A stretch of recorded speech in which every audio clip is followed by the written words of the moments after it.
Nagising si Nicole sa mahinang kaluskos na nagmumula sa kusina.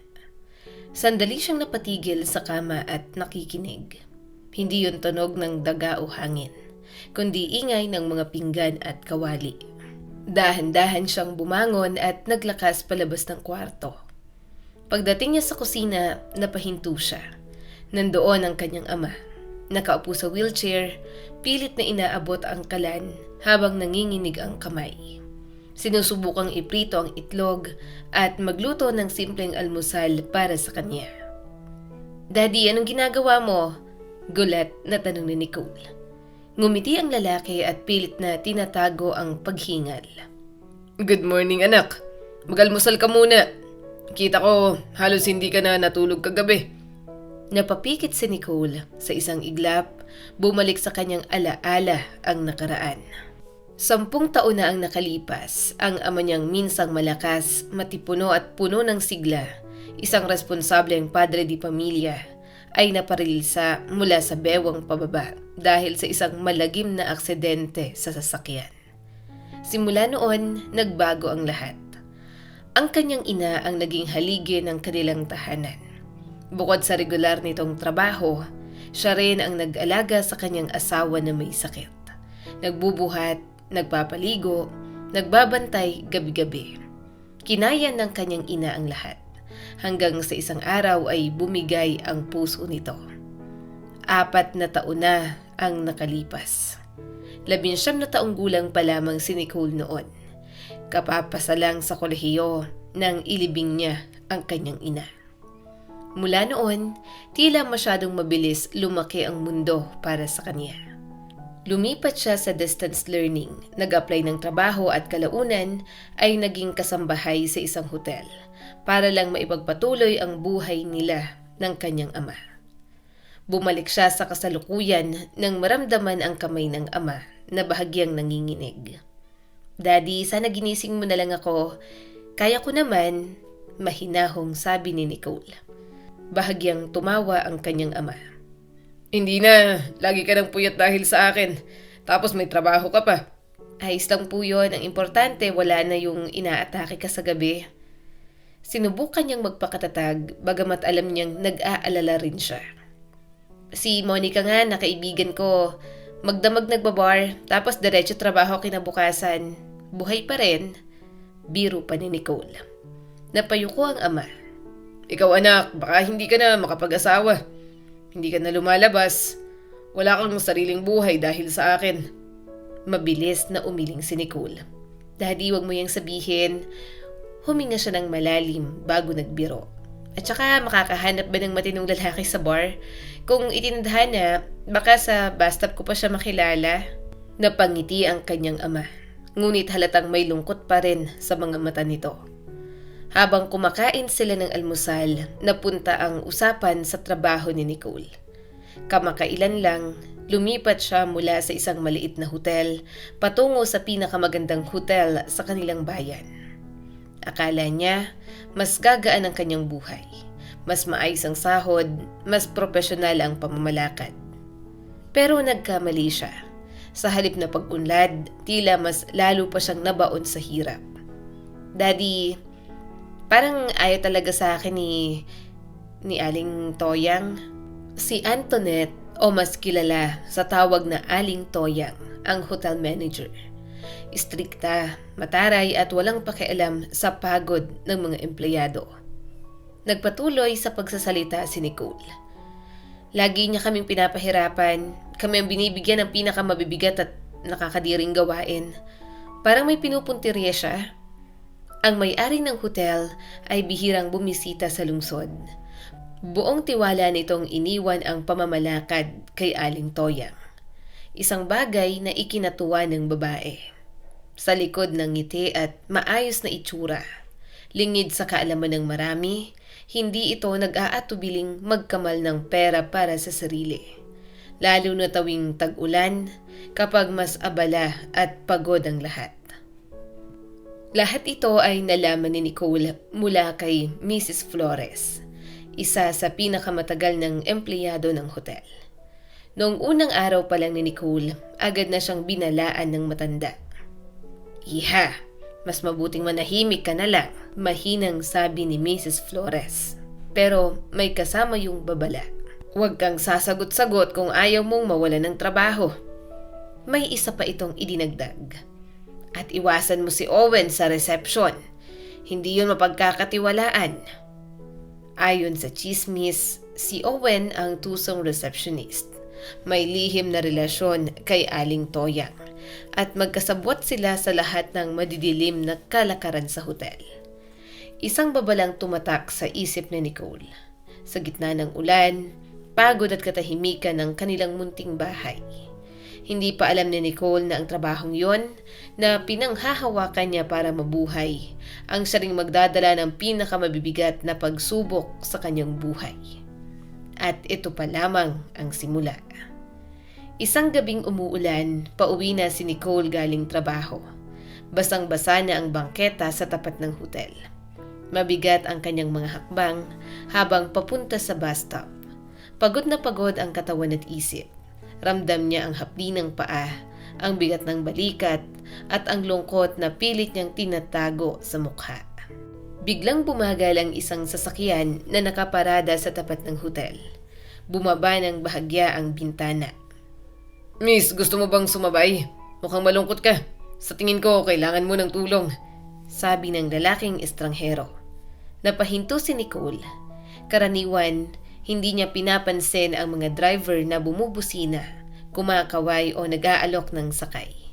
Sanay na sa ganitong eksena. At kadalasan ay iniiwasan niya na lang.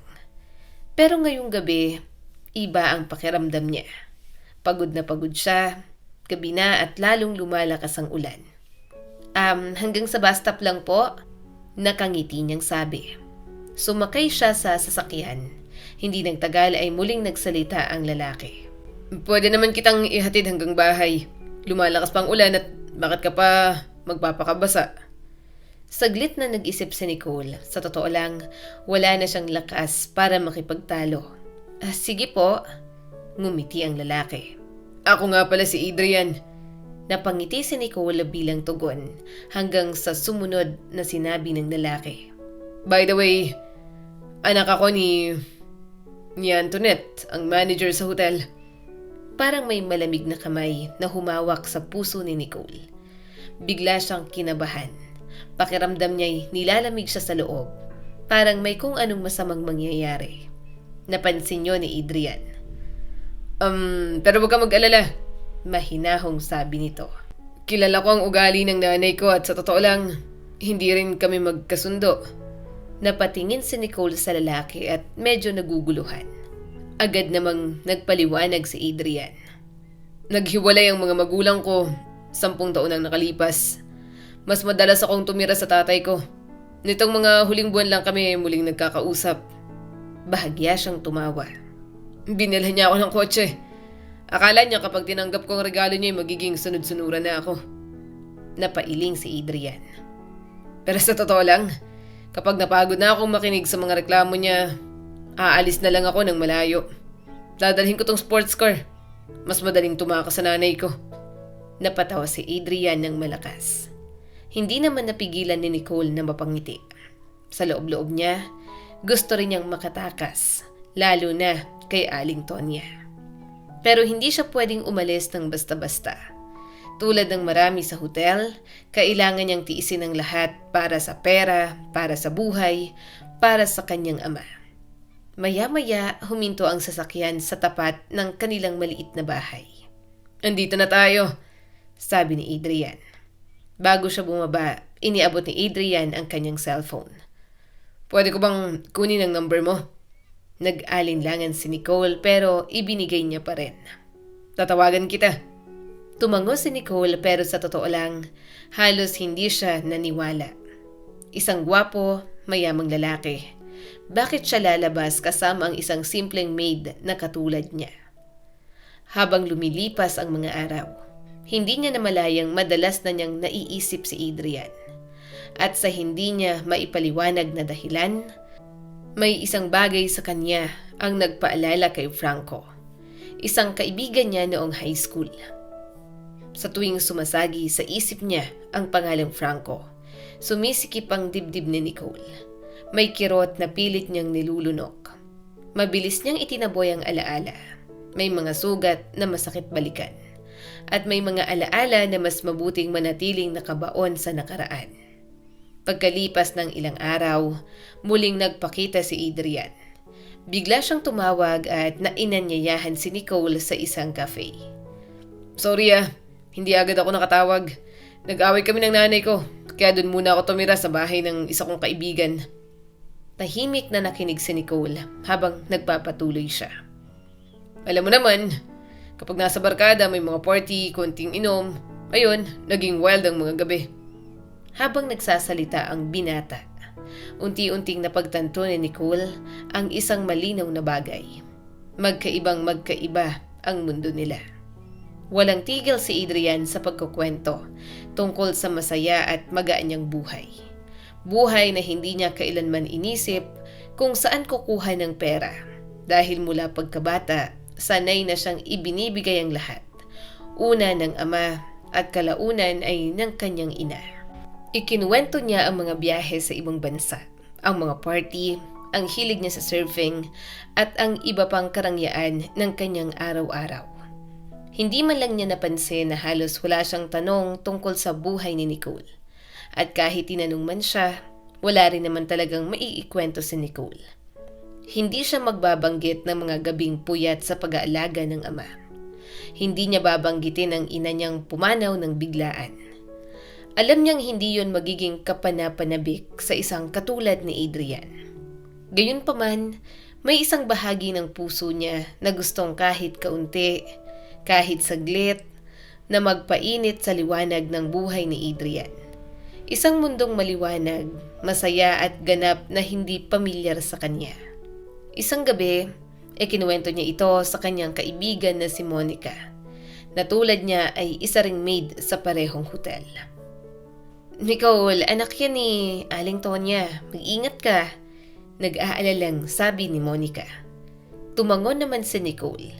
Matagal na niyang alam na hindi sila bagay ni Adrian. Kaya nga itinuturing niya itong kaibigan at hindi nahihigit pa roon. Pero si Adrian, hindi kontento sa pagiging kaibigan lang. Nagsimula siyang maging mas mapilit, napagod na siya sa simpleng kwentuhan at biro. Gusto niyang mas malapit na ugnayan. Si Nicole naman patuloy na naglalagay ng distansya. Lumipas ang mga araw hanggang sa isang bagay ang hindi na naiwasan. Nalaman ni Aling Tonya ang tungkol sa interes ng kanyang anak kay Nicole. Isang umaga, ipinatawag siya sa opisina. Pagpasok pa lang ni Nicole, sinalubong na siya ng nag-aapoy na galit. Anong ginagawa mo sa kotse ng anak ko? Nakita ko kayo! Halos pasigaw na sabi ni Antoinette. Nanigas si Nicole. Hindi ka bagay sa anak ko. Huwag na huwag kang mangangahas na tumingin man lang sa direksyon niya, sabi pa ng manager. Sa wakas, hindi na napigilan ni Nicole ang sarili. Ang anak niyo po ang laging lumalapit sa akin at hindi po ako. Parang sumabog ang galit ni Aling Tonya. Tinawag niyang sinungaling si Nicole at mariing ipinagbawal na lumapit o makipag-usap pa kay Adrian. At malinaw niyang ipinahiwatig na tapos na ang usapan. Lumabas si Nicole sa opisina na nanginginig sa galit at sama ng loob. Kaya nang tumawag si Adrian kinagabihan, inanyayahan siya sa party ng kaibigan nito ay pumayag siya. Hindi dahil gusto niya, kundi dahil gusto niyang lumaban kahit sa maliit na paraan. Sa party, uminom siya ng cocktail. At sa pagitan ng malalakas na musika, ilaw at tawanan, may mga desisyong nagawa na hindi niya lubos na naintindihan. Nang gabing yun, bago niya pa namalayan ng lahat, nasa kama na siya ni Adrian. Isang hakbang na taliwas sa lahat ng kanyang pinaniniwalaan. At isang gabi na magbabago ng takbo ng kanyang buhay. Kinabukasan ng umaga, inihatid siya ni Adrian pa uwi. Tahimik ang biyahe, wala ng kwentuhan, wala ng tawanan, parang isang gabi na lang ang lahat. Pagdating sa tapat ng bahay nila, hinarap siya ni Adrian. Tatawagan kita.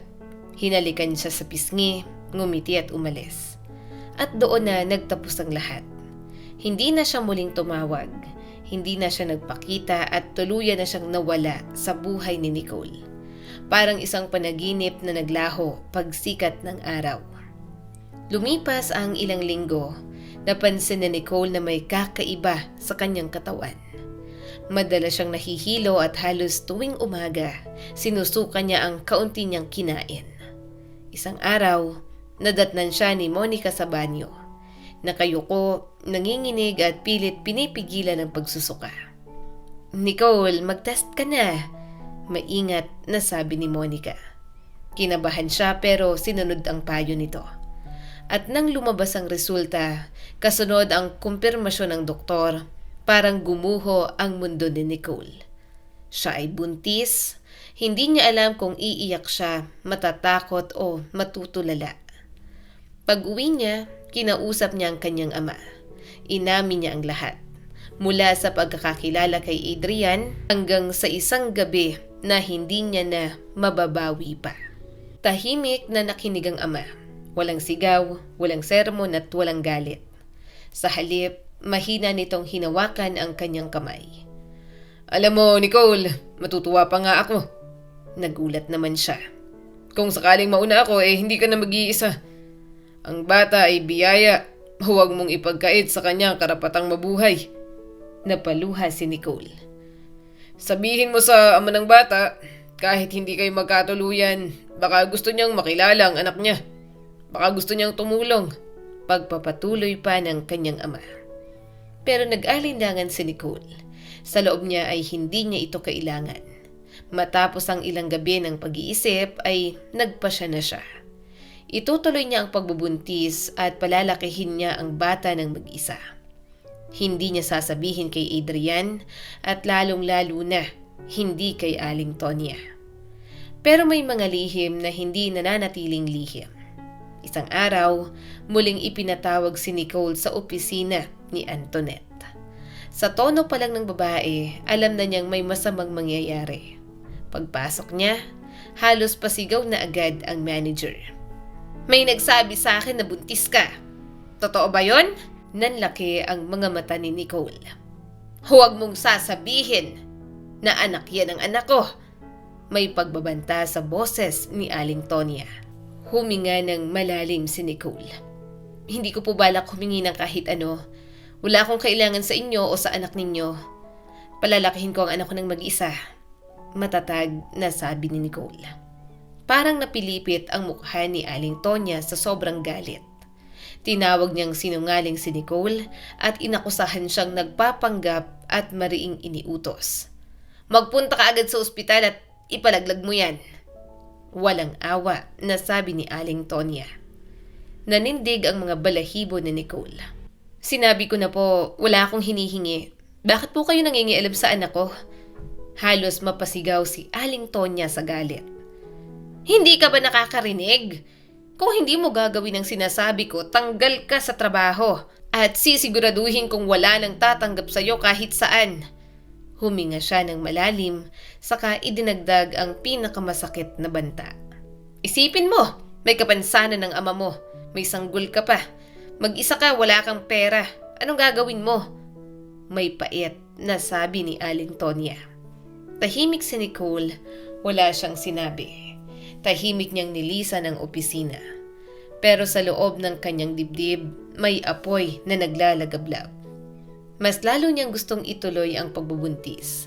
Mas lalo niyang gustong ipaglaban ang batang dinadala niya.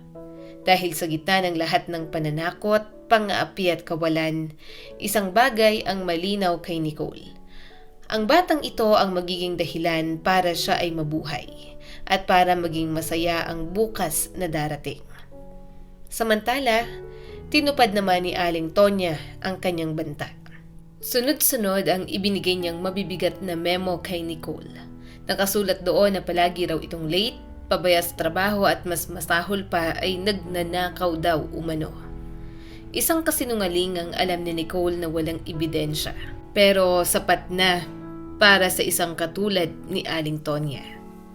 Hindi nagtagal ay tinanggal siya sa trabaho At sa paraan ng pagkakatanggal, alam ni Nicole na sinisigurado ng manager na wala na siyang tatanggap pa kahit saan. Noon ay tuluyan ng gumuho ang buhay ni Nicole. Araw-araw, halos hindi na siya bumabangon, minsan umiiyak siya sa buong maghapon. Minsan naman ay nakaupo lang sa isang sulok, nakatitig sa kawalan. Unti-unting naubos ang kaunting ipon na pinaghirapan niya noon. Isang gabi, habang mahimbing nang natutulog ang kanyang ama, bigla itong inatake ng epilepsy. Nagmadaling tumakbo si Nicole papunta sa kwarto ng ama. Ngunit sa gitna ng pagtakbo, bigla siyang napayuko. Isang matinding kirot ang sumaksak sa kanyang tiyan. Napahiyaw siya sa sakit. At bago pa man siya makahingi ng tulong, bumagsak siya sa sahig. Nanginginig, umiiyak at nawala ng malay. Nagising si Nicole sa isang puting silid ng ospital. Tahimik, nakatingala lang siya sa kisame, pilit nilulunok ang mga luha. Hindi na niya nailigtas ang sanggol sa kanyang sinapupunan.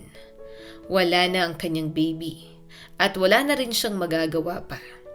Parang may parte ng kanyang pagkatao ang tuluyan ng nawala. Si Monica ang sumundo sa kanya mula sa ospital. Habang nasa biyahe, ibinuhos nito ang mga balitang nagaganap sa hotel. Nicole, parang nawawala na sa sarili si Aling Tonya. Delikado na ron? Galit at takot na sabi ni Monica. Ikinuwento niya rin na patuloy ang pagbagsak ng kita ng hotel. Sa wakas, naghinala na ang may-ari na may mali sa pamamalakad. Nicole, makipagkita ka sa may-ari.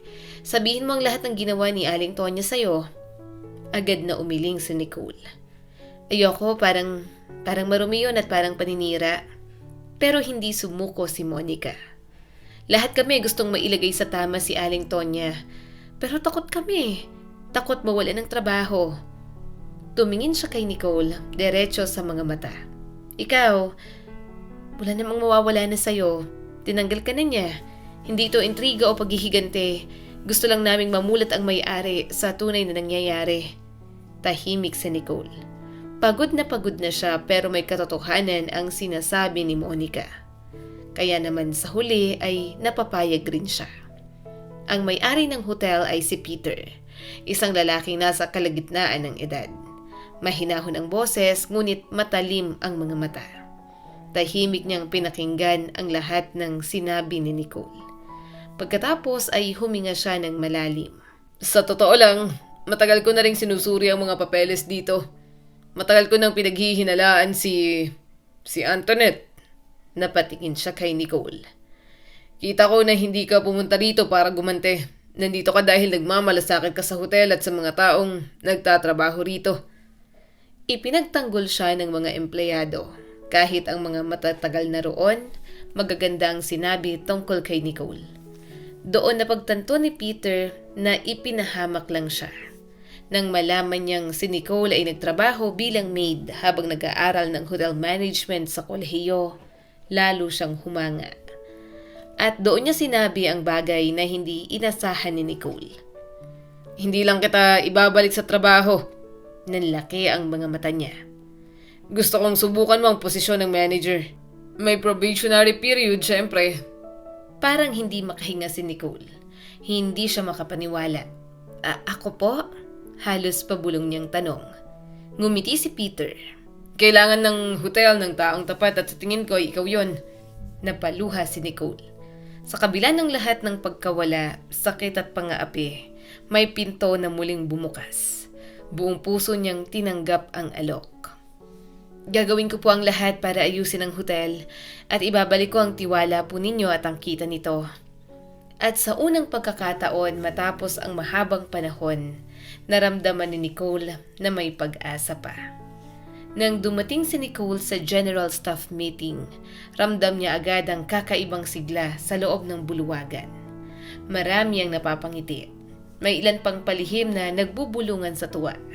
Agad siyang nilapitan ni Mrs. Flores. Iha, mabuti at dumating ka. Tinanggal na si Antoinette. Kay hiya ng pagkasibak sa kanya, pati si Owen. Kasama niyang sinipa palabas. Napangiti si Nicole bagamat may halo pa rin kaba. Magpapakilala raw ang may-ari ng bagong pamunuan ngayon. Sana naman ay disente na ang mamumuno sa amin. Hindi lang si Mrs. Flores ang umaasa. Halos lahat ng empleyado, mga kasambahay, receptionist, kusinero, maintenance, umaasang magbabago na ang takbo ng hotel. Maya-maya'y nagsimula na ang pulong. Umakyat sa entablado si Peter. Una sa lahat, salamat sa inyong lahat sa patuloy ninyong pagsisikap. Tahimik na nakinig ang lahat. May pangako ako. Kung sa susunod na quarter ay magtutulungan kayo, maayos, patas at buo ang loob, at kung tumaas ng 20% ang kita ng hotel, itataas ko rin ng 20% ang sahod ng bawat isa. Isang bulungan ng tuwa ang umalingaw-ngaw sa buong silid. Ngumiti si Peter saka tumingin sa gilid ng entablado. At ngayon, nais kong ipakilala sa inyo ang bago ninyong manager. Sandaling katahimikan. Kilalanin niyo si Nicole. Parang kumulog ang palakpakan sa buong buluwagan. May sumipol, may sumigaw sa tuwa at may napangiti hanggang sa tenga. At hindi nakapagtataka, sa harap nila ay si Nicole. Mabait, masipag, palakaibigan at iginagalang. Isang leader na matagal na nilang pinapangarap. Lumapit si Nicole sa mikropono, bahagyang nanginginig ang boses ngunit matatag ang loob. Maraming salamat po sa tiwala. Tumingin siya sa paligid, mga pamilyar na mukha, mga kasamang minsang nakasabay sa pagod at luha. Mga kaibigan, umaasa ako na magtutulungan tayo para puro magagandang review ang marinig natin tungkol sa hotel na ito. Huminga siya ng malalim. Simulan na natin ang trabaho. Hindi naging madali ang unang mga buwan. Kailangan niyang pagsabayin ang bagong posisyon at ang mga pagsusulit sa kolehiyo. May mga gabing halos wala na siyang tulog. Pero sa tuwing naaalala niya na kaya na niyang ipagamot ang ama, makapagbigay ng masustansyang pagkain at makakuha ng nurse para dito, nagkakaroon siya ng lakas. Unti-unti umangat ang negosyo ng hotel. Dumami ang booking, bumuti ang serbisyo, bumalik ang tiwala ng mga bisita. Tinupad din ni Peter ang kanyang pangako. Itinaas ang sahod ng lahat at opisyal na kinumpirma si Nicole bilang manager. Sa personal na buhay ni Nicole, may isang hindi inaasahang biyaya ang dumating. Isang araw may dumating na fire inspector sa kanyang opisina. Pagkakita pa lang nito sa kanya, napatigil siya sa gulat. Nicole, ikaw ba yan? Tanong ng lalaki. Nanlaki ang mga mata nito. Akala ko huminto ka na sa kolehiyo at nagtatrabaho ka na bilang maid. Boss ka pala rito at ang ganda mo. Napangiti si Nicole. Hey Frank, nag-distance learning ako at tapos na rin sa wakas. Nagkwentuhan sila at tila bumalik ang panahon. At gaya ng dati, mahiyain si Frank. Pwede ba kitang yayaing lumabas minsan? May kaba sa boses na tanong nito. Matagal na palang mahal ni Frank si Nicole. Mula pa lang nung grade school sila. Nung grade 10, ang pinakasikat at pinakamagandang babae sa paaralan ay si Trinity. At nahulog ang loob sa kanya. Ginawa nito ang lahat para makuha ang atensyon ni Frank. Bata pa pero maaga itong namulat sa mundo. At madaling nabighani si Frank na noon ay desperadong naghahanap ng pagmamahal na hindi niya makuha mula sa tahimik at mahinhin na si Nicole. Doon naghiwalay ang landas nila. Pumasok si Frank sa serbisyo militar at sa panahong yon, si Trinity ay namuhay ng magulo. Gayunpaman, nagawa nitong kumbinsihin si Frank na mahal siya at tapat. Hanggang sa isang bakasyon ay nabuntis niya ito. At doon muling nagtagpo ang mga alaala ng nakaraan na ngayon ay tila handa ng humarap sa panibagong yugto. Pagbalik ni Frank mula sa militar, may isang munting sanggol na naghihintay sa kanya. Sa bahay, ang kanyang anak na si Martha. Nagpakasal sina Frank at Trinity pero kahit kasal na sila, hindi pa rin nagbago ang babae. Nahumaling ito sa isang batang lieutenant. At hindi nagtagal, iniwan niya ang kanyang asawa, kasama ang sanggol, at sumama sa bagong lalaki sa ibang estado. Lahat ng ito ay narinig lamang ni Nicole sa mga dating kakilala nila. Hindi na niya muling nakita si Frank mula noon. Pero kahit ganon, wala siyang kinikimkim na sama ng loob. Matagal na niyang iniwan ang mga sakit at tampo sa nakaraan. Sa isang tahimik na coffee shop, nagkita silang muli ni Frank. Doon nag-usap sila tungkol sa lahat. Ang kabataan nila, ang mga kalokohan sa paaralan, ang mga pangarap na minsang nabuo at ang mga magulang ni Nicole na palaging mabait kay Frank noon. Tahimik nang ngumiti si Nicole saka naglakas loob magsalita. Alam mo, gusto kong makilala si Martha. Nagulat si Frank pero bakas ang saya sa kanyang mga mata. Bukas na lang, dalhin natin siya. Pupunta rin tayo sa daddy ko, matutuwa siya. Madalas ka pa rin niyang naiisip. Pagdating nila sa bahay ni Nicole, agad na kumapit ang loob ni Martha sa matandang lalaki. Wala kasi siyang lolo at matagal na siyang nangangarap na magkaroon nito. Si Martha ay isang masigla at magandang bata. Pagpasok pa lang niya sa bahay, buong tapang niyang sinabi, "Hello, ikaw po ba ang totoo kong lolo?" Napangiti ang ama ni Nicole. Dahan-dahan niyang niyakap ang bata. "Kung gusto mo, magiging lolo mo ako." Masayang tumango si Martha. Tumingin siya sa wheelchair at seryosong nagtanong, "Masakit po ba ang mga paa niyo?" Tahimik lang ang lahat. "Kapag lumaki po ako, magiging doktor ako at gagamutin ko po kayo." Matatag na sabi ng batang babae. Hindi na napigilan ni Nicole ang kanyang luha. Napakagiliw ng batang ito. Malinis ang puso at puno ng malasakit. "Napakabuti ng anak mo." Napangiti si Frank. "Oo." Huminga siya ng malalim saka tumingin kay Nicole. Diretso sa mga mata. "Papayag ka bang maging nanay niya at maging asawa ko?" Parang huminto ang oras.